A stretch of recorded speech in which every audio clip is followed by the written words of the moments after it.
ہم اس کو وائنڈ اپ کریں گے. ہم ٹانگیں توڑنے کا ذکر بھی کریں گے اور پسلی کو چھیدنے کا ذکر بھی کریں گے. جی سلمان اقبال صاحب بڑی خوبصورت بات کر رہے تھے کہ میں اس کو ایک چھوٹا سا اضافہ کرنا چاہتا ہوں کہ جب یہودا گیا واپس تو اس نے وہ پیسے انہیں دیے اور خود کہا کہ میں نے بے قصور کو پکڑوایا. نیا ایویڈنس آ گیا. اچھا اسی حوالے کو اگر ہم تھوڑی دیر آگے دیکھتے ہیں تو سردار کائنوں نے وہ پیسہ لینے سے انکار کر دیا. کیوں؟ انہوں نے کہا کہ یہ ہم اس کو ہیکل کے خزانے میں نہیں ڈالیں گے کیونکہ یہ بائبل مقدس کی بات ہے, کیونکہ یہ خون کی قیمت ہے. وہ جانتے تھے کہ they have paid this to shed somebody's blood. یہ خون کی قیمت ہے. لہٰذا نہ صرف یہاں پہ یہودا کا اعتراف ہے کہ وہ بے گناہ تھا, وہ پیسہ انہوں نے ہیکل کے خزانے میں نہیں ڈالا. کیوں؟ وہ خون کی قیمت ہے. کون کہہ رہا ہے؟ یہودا کہہ رہا ہے, میں کہہ رہا ہوں نہیں, سردار کہن کہہ رہے ہیں کہ یہ خون کی قیمت ہے. They had bought his blood with that money. تو یہ خداوند یسوع مسیح کی بے گناہی کی دوسری دلیل ہے. اور بھی اس پہ بات کی جا سکتی ہے, لیکن سیمسن صاحب آپ کے سوال کی طرف میں آتا ہوں. جیسے آپ نے فرمایا کہ جب سلیب دیا جاتا تھا کسی کو تو 24 گھنٹے تک اس کو سلیب پہ رکھا جاتا تھا, اس لیے تاکہ آتی جاتی دنیا دیکھ لے کہ اس نے اس کیسر کو للکارا ہے اور لہٰذا اس کی سزا یہ ہے. وہ ایک طرح سے انگشت نما بنتا تھا, ایک طرح سے بن جاتا تھا, لوگوں کے لیے مثال بن جاتا تھا.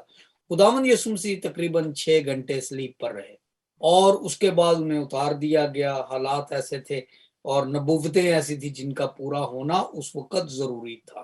بعض لوگ کہتے ہیں کہ خداوند یسوع مسیح جب سلیب پر لٹکے تھے تو وہ وہاں پر سے زندہ اتار لیے گئے.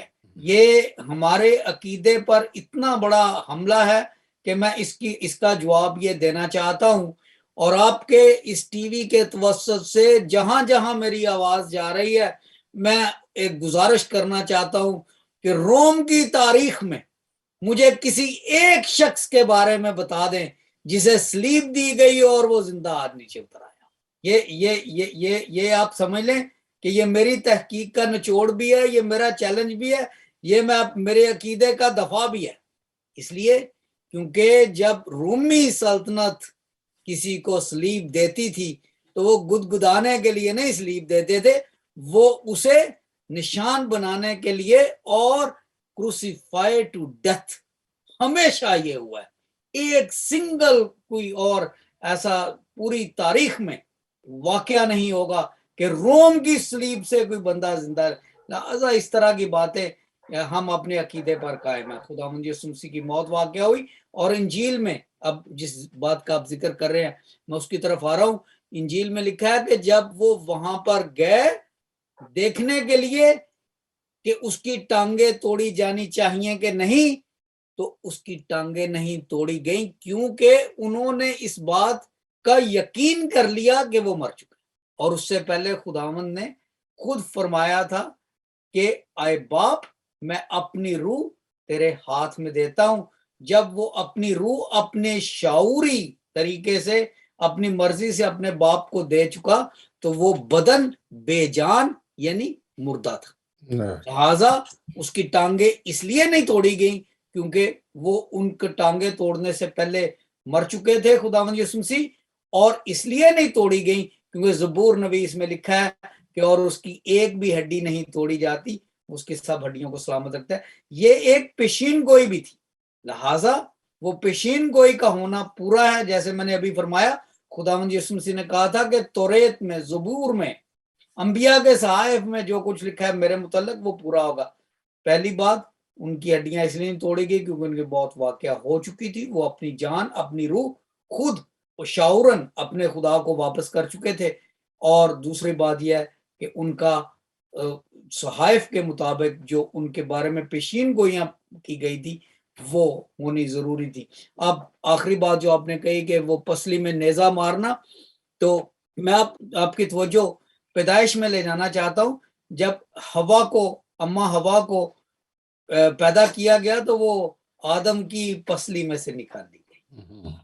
جب خداوند یسوع مسیح کی پسلی میں چھید کیا گیا, نیزہ مارا گیا, تو خون کے جو دھارے بہے اس خون کی مقدس روایات کے وسیلے سے ایک اور عورت تیار ہوتی ہے جسے کلیسیا کہتے ہیں، جو اس برے کی دلہن ہے، اور خدا کے برے کو مصلوب کیا گیا، اس کی پسلی میں سے جو خون نکلا اس سے ایک اور خوبصورت، پاک اور بالکل ایسی دلہن تیار کی گئی خدا کے برے کے لیے۔